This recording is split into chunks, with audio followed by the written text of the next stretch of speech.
मित्रों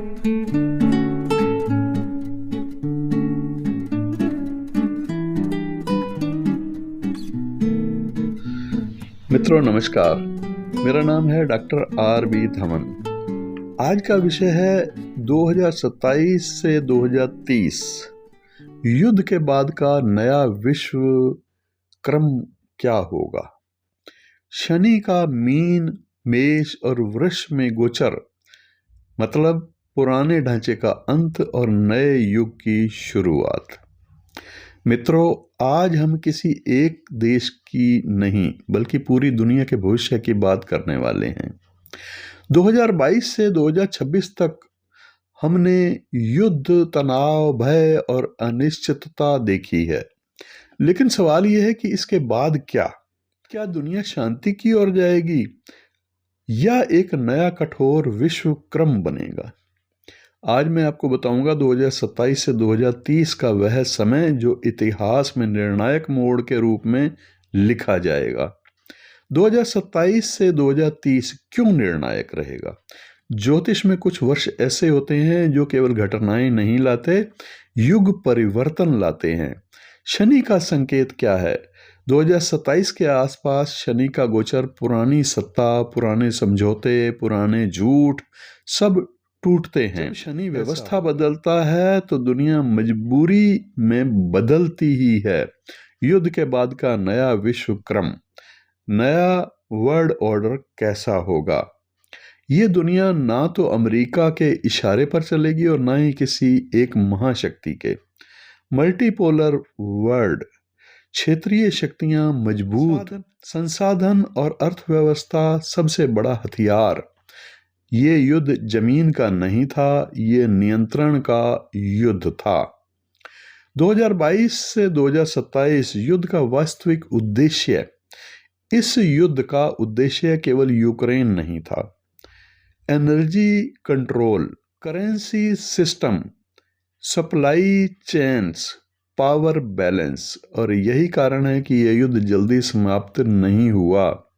भारत की कुंडली का प्रभाव 2027 से 2030 तक क्या होगा।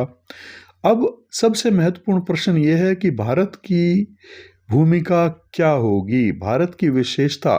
भारत की कुंडली में गुरु, धर्म, नीति का प्रभाव। भारत की कुंडली को देखें तो गुरु, धर्म और नीति शास्त्र, नीति का प्रभाव होने के कारण से भारत युद्ध नहीं जीतेगा, भारत मार्गदर्शन करेगा, ग्लोबल मीडिएटर बनेगा, भारत विश्व का मार्गदर्शक बनेगा। क्या ये कलयुग का निर्णायक चरण है। शास्त्र कहते हैं जब अधर्म चरम पर पहुंचता है तभी परिवर्तन आता है। कलयुग के लक्षण क्या हैं। कलयुग के लक्षण है युद्ध, असत्य, भय, सत्ता का दुरुपयोग। 2022 से 2027 इन लक्षणों का चरम है और 2027 से 2030 इसका परिणाम होगा। ये कलयुग का अंत नहीं, केवल कलयुग का मोड़ है। 2027 से 2030 के बीच दुनिया टूटेगी नहीं, लेकिन पहले जैसी भी नहीं रहेगी और भारत इस बदलाव का केंद्र बनेगा। मित्रों, हजारों वर्षों से एक प्रश्न पूछा जाता रहा है कि भारत फिर कब उठेगा। क्या राम राज्य केवल कल्पना है, क्या आने वाला सत्य। आज मैं आपको ग्रहों, नक्षत्रों के आधार पर भारत के स्वर्ण युग का समय बता रहा हूं। 2027 से 2030 क्यों टर्निंग पॉइंट है। शनि कर्मफल देगा, गुरु धर्म को पुनः स्थापित करेगा, राहु तकनीकी देगा, केतु अध्यात्म देगा। Technology plus spirituality, Bharat model. Shani mean राशि 2025 से 2027, मीन ब्रह्म, आदर्श, झूठी नैतिकता। शनि कर्म, दंड, वास्तविकता। इसका परिणाम झूठी मानवाधिकार राजनीति का पतन होगा, नकली नैरेटिव समाप्त, युद्धों की थकान। यही चरण युद्ध के धीमे अंत का संकेत देता है।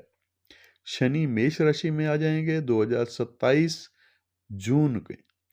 शनि मेष राशि में प्रवेश कर जाएंगे जून 2027 में।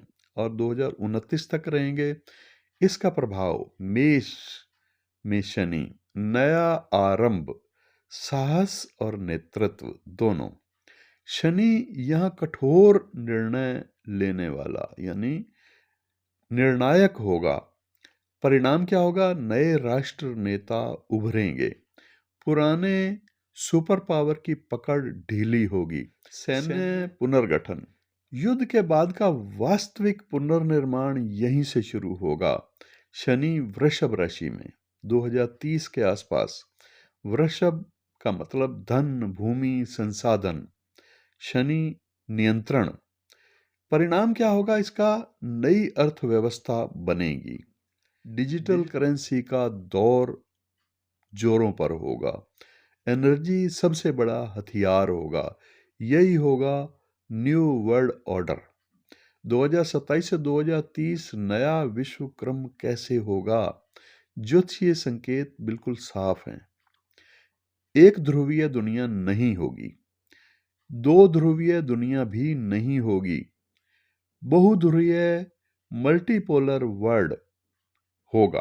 अमेरिका अकेला निर्णयकर्ता नहीं रहेगा, रूस, चीन सीमित होंगे, भारत और मध्य पूर्व अफ्रीका उभरेंगे। भारत की कुंडली में गुरु का जागरण। भारत की कुंडली में इस दौर में होगा गुरु का जागरण। परिणाम क्या होगा? भारत युद्ध नहीं समाधान देगा, भारत मीडिएटर बनेगा। स्पिरिचुअल और स्ट्रेटेजिक लीडरशिप। शनि का मेष में आकर के 10वें भाव पर प्रभाव क्या होगा? शासन, प्रशासन और अंतर्राष्ट्रीय जिम्मेदारी। परिणाम क्या होगा? भारत पर वैश्विक जिम्मेदारी बढ़ेगी। यूएन ग्लोबल फोरम्स में भारत की आवाज मजबूत होगी। राहु केतु का भारत पर प्रभाव कैसा होगा? राहु तकनीकी और केतु अध्यात्म। यही भारत की विशेषता बनेंगे। टेक्नोलॉजी और स्पिरिचुअलिटी भारत मॉडल। ये कलयुग का निर्णायक चरण है? शास्त्रीय संकेत क्या हैं? भगवत पुराण या विष्णु पुराण। कलयुग के लक्षण क्या हैं? युद्ध, असत्य, सत्ता का दुरुपयोग और धर्म का व्यापार। यही हो रहा है आज। ये सभी 2022 से 2026 में चरम पर रहेंगे और 2027 से 2030 निर्णायक होगा। क्यों निर्णायक होगा? क्योंकि शनि कर्म फलदाता मंगल की राशि और केतु के नक्षत्र में होगा। गुरु धर्म पुनर्स्थापना। जब शनि दंड देता है तब गुरु मार्ग दिखाता है, तभी युग बदलता है। ये युग नया होगा और युग निर्माण का समय होगा।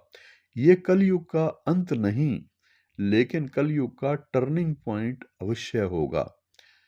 मित्रों, 2022 से 2026 और कुछ महीने 2027 के भी युद्ध का काल है। लेकिन 2027 के बाद 2027 मध्य से 2030 निर्णायक काल है। दुनिया इसमें टूटेगी नहीं, लेकिन बदलेगी अवश्य, और भारत इस परिवर्तन का केंद्र अवश्य बनेगा। 1993 ने चेतावनी दी, 2022 ने दंड दिया और 2027 मानवता को नई दिशा देगा। स्वर्ण युग की समय सीमा, चरण काल और परिणाम क्या होंगे? ये बीज काल समय चल रहा है, 2027-2030 तक रहेगा। विश्व मंच पर भारत का विस्तार 2030 से 2036 में होगा। इस समय आर्थिक और तकनीकी उछाल चरम पर होगा। यही होगा स्वर्ण काल। 2036 से 2047 भारत मार्गदर्शक बनेगा। स्थिरता 2047 के बाद दीर्घकालीन होगी और दीर्घकालीन शांति होगी।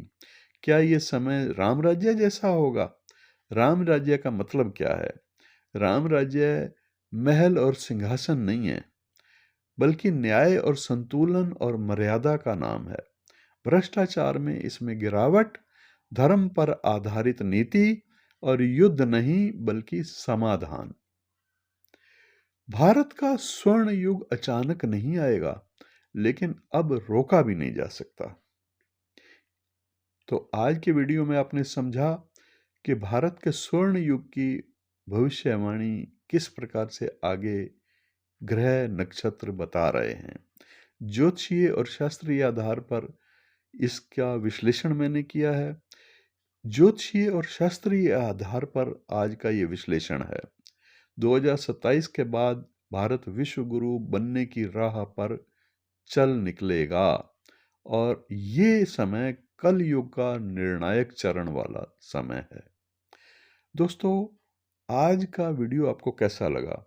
अगर आपको अच्छा लगा तो ज़रूर आप इस चैनल को सब्सक्राइब कर लीजिएगा ऐसे ही और ज्ञानवर्धक वीडियो देखने के लिए। ज्योतिष शास्त्र में अगर आप विश्वास करते हैं, अपनी कुंडली कंसल्टेशन लेना चाहते हैं, अपनी कुंडली दिखा करके किसी महत्वपूर्ण विषय पर कंसल्टेशन लेना चाहते हैं, तो मैं नक्षत्र गणना के आधार पर कुंडली का विश्लेषण करता हूं। आप दिए गए व्हाट्सएप नंबर पर अपनी अपॉइंटमेंट बुक करा सकते हैं। ऑनलाइन कंसल्टेशन होती है और फीस की पूछताछ आप पहले कर लीजिएगा। नमस्कार।